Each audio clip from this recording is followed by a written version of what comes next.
नाज़रीन, क्या आपने कभी सोचा है कि अगर कायनात में कोई ऐसी जगह हो जहाँ रोशनी भी कैद हो जाए, जहाँ वक्त रुक जाए, फासला बिखर जाए और फिज़िक्स के तमाम कानून नाकाम हो जाएं। ये जगह कोई फसाना नहीं बल्कि एक हकीकत है जिसे हम ब्लैक होल कहते हैं। ब्लैक होल कायनात का वो दरवाज़ा जिसके अंदर झांकना इंसानी अक्ल के लिए हमेशा से ख्वाब रहा है। इसी सदी के आगाज़ में जब इंसान अभी खला की गहराइयों को समझने की कोशिश कर रहा था, तब साइंसदान जॉन मिचेल और पियर्स लैपलस ने पहली बार इस ख्याल का जिक्र किया कि अगर कोई सितारा इतना बड़ा और इतना भारी हो जाए कि इसकी कशिश शकल से रोशनी भी ना निकल सके तो एक अंधेरा सितारा बन जाएगा। यही ख्याल बाद में आइंस्टाइन की थ्योरी ऑफ रिलेटिविटी के करीब जा पहुंचा। आइंस्टाइन ने कहा कि मादा और तवानाई दोनों खला को मोड़ सकते हैं, और अगर कोई चीज़ ज़्यादा भारी हो तो वो खला को इतना झुका देती है कि वहाँ से कुछ भी वापस नहीं आ सकता। यही वो मकाम है जहाँ ब्लैक होल पैदा होता है। जब एक बहुत बड़ा सितारा सूरज से कई गुना ज़्यादा बड़ा अपनी ज़िंदगी के आखिरी मरहले में दाखिल होता है तो उसके अंदर मौजूद न्यूक्लियर एनर्जी ख़त्म हो जाती है। अंदर की कुव्वत जो उसे फैलाए रखती थी ख़त्म हो जाती है और कशिश शकल उसे अंदर की तरफ दबा देती है। यह दबाव इतना ज़्यादा होता है कि वह सितारा अपने ही वज़न तले ढहकर सिकुड़ जाता है। नतीजा एक सिंगुलैरिटी यानी लामहदूद किसाफत वाला नुक्ता और इसके गिर्द एक हद जिसे इवेंट होराइजन कहा जाता है, जहाँ से वापसी नामुमकिन है। सन 2019 में इंसानियत ने एक तारीखी कारनामा अंजाम दिया। इवेंट होराइजन टेलीस्कोप ने पहली बार ब्लैक होल की तस्वीर खींची, एक कहकशां M87 के मरकज़ में। ये तस्वीर सिर्फ एक ब्लैक दायरा नहीं थी बल्कि इंसानी इल्म की एक नई सरहद थी। और फिर 2022 में साइंसदानों ने हमारी अपनी कहकशां मिल्की वे के मरकज़ में सेगिटेरियस ए नामी ब्लैक होल की तस्वीर हासिल की। गोया हमने पहली बार अपनी कहकशां के दिल को देख लिया।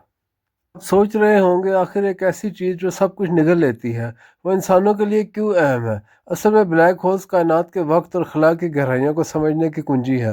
ये हमें बताते हैं कि कायनात कैसे शुरू हुई और क्या शायद कैसे ख़त्म होगी। साइंसदान समझते हैं कि ब्लैक होल्स के इर्द गिर्द तवानाई और मादे के अजीब खेल से वक्त, कशिश शकल और रोशनी की बुनियादी हकीकत जान सकते हैं। ब्लैक होल के गिर्द मौजूद एक्रीशन डिस्क, जहाँ मादा रोशनी की रफ्तार के करीब घूमता है, वो शायद तवानाई पैदा करने का वो ज़रिया हो जो किसी भी मौजूदा टेक्नोलॉजी से लाखों गुना ज़्यादा ताकतवर हो। साइंसदान कहते हैं कि अगर हम ब्लैक होल्स को समझ जाएं तो शायद हम वक्त के सफ़र यानी टाइम ट्रैवल के रास्ते तक पहुंच जाएं।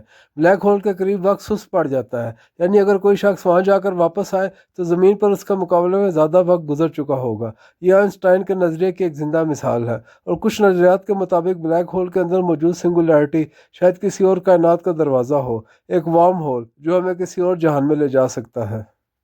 आज साइंसदान क्वांटम फिजिक्स और ग्रेविटी को जोड़ने की कोशिश कर रहे हैं। यही दो कुव्वतें ब्लैक होल को समझने की चाबी हैं। स्टीफन हॉकिंग ने कहा था कि ब्लैक होल मुकम्मल तौर पर काला नहीं, ये रेडिएशन खारिज करता है, जिसके बायस ये एक दिन मुकम्मल तौर पर ख़त्म भी हो सकता है। ये नज़रिया कायनात के बारे में हमारी सोच को बदल देने वाला है। अब माहिरीन का मानना है कि ब्लैक होल सिर्फ तबाही के निशान नहीं बल्कि कायनात की तख्लीक के अमल का हिस्सा हैं। अगर हम ब्लैक होल की साख को समझें तो ये बात समझने में हमें ज़्यादा आसानी होगी। जब एक सितारा अपनी ज़िंदगी के अख्ताम पर पहुंचता है तो अपने अंदर के ईंधन हाइड्रोजन और हीलियम को जलाकर ख़त्म कर देता है। यह ईंधन दरअसल न्यूक्लियर फ्यूजन के अमल से तवानाई पैदा करता है जो सितारे को फटने से बचाए रखता है। जब ये तवानाई ख़त्म हो जाती है तो कशिश शकल गालिब आ जाती है। सितारा अंदर की तरफ ग्रेविटेशनल कोलैप्स में चला जाता है। इस दौरान सितारे के एटम टूटने लगते हैं, प्रोटॉन और न्यूट्रॉन एक दूसरे में जम हो जाते हैं और एक इंतहाई घना मरकज़ बनता है जिसे सिंगुलैरिटी कहते हैं।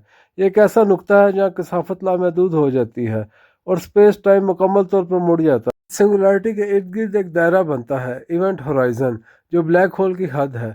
ये वो लाइन है जहाँ से वापसी मुमकिन नहीं। अगर कोई ज़र्रा या रोशनी की किरण भी इस हद के अंदर चली जाए तो हमेशा के लिए गुम हो जाती है। आइंस्टाइन ने अपने नज़रिए में बताया कि कशिश शकल दरअसल कोई कुव्वत नहीं बल्कि टाइम एंड स्पेस का झुकाव है। आप किसी भारी चीज़ को खला में रखें तो अपने गिर्द स्पेस टाइम को मोड़ देती है। अब तसव्वुर करें एक ब्लैक होल जो सूरज से कई गुना ज़्यादा बड़ा है, ऐसा जिस स्पेस टाइम को इस कदर मोड़ देता है कि रोशनी की शुआएं भी वहाँ फंस जाती हैं। इसीलिए हम इसे ब्लैक होल कहते हैं, क्योंकि वहाँ से कोई रोशनी वापस नहीं आती। हर ब्लैक होल की तीन बुनियादी खसूसियात होती हैं: मास यानी उसका वज़न, स्पिन यानी घूमने की रफ्तार, इलेक्ट्रिक चार्ज अगर वो बरकी तौर पर मुतवाज़न ना हो।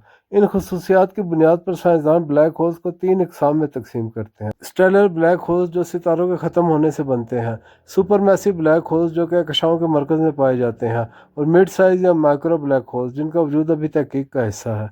यहाँ एक दिलचस्प नुक्ता आता है, जब आप ब्लैक होल के करीब जाएँ तो टाइम डिलेशन शुरू हो जाता है, यानी वक्त सुस्त पड़ जाता है, और अगर आप ब्लैक होल के करीब 1 मिनट गुजारें तो ज़मीन पर शायद कई साल गुजर जाएं।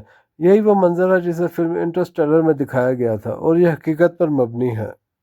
بلیک ہول صرف ایک فلکیاتی مظہر نہیں، بلکہ انسان کی حدود سے آگے بڑھنے کی خواہش کی علامت ہے۔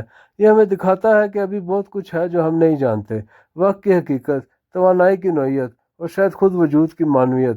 سائنسدانوں کا ماننا ہے کہ جب ہم بلیک ہول کے تمام راز سمجھ جائیں گے تو ہم کائنات کے اصلی اصول جان لیں گے، وہ اصول جو تخلیق، فنا اور وقت کے سفر کو ممکن بنا سکتے ہیں۔ بلیک ہولز ہمیں خوف نہیں بلکہ امید دیتے ہیں کہ انسان کی جستجو کبھی رکتی نہیں۔ ناظرین، اگر آپ کو یہ معلومات پسند آئی ہو تو اس چینل کو سبسکرائب کریں اور اس ویڈیو کو لائک اور شیئر کریں۔ شکریہ۔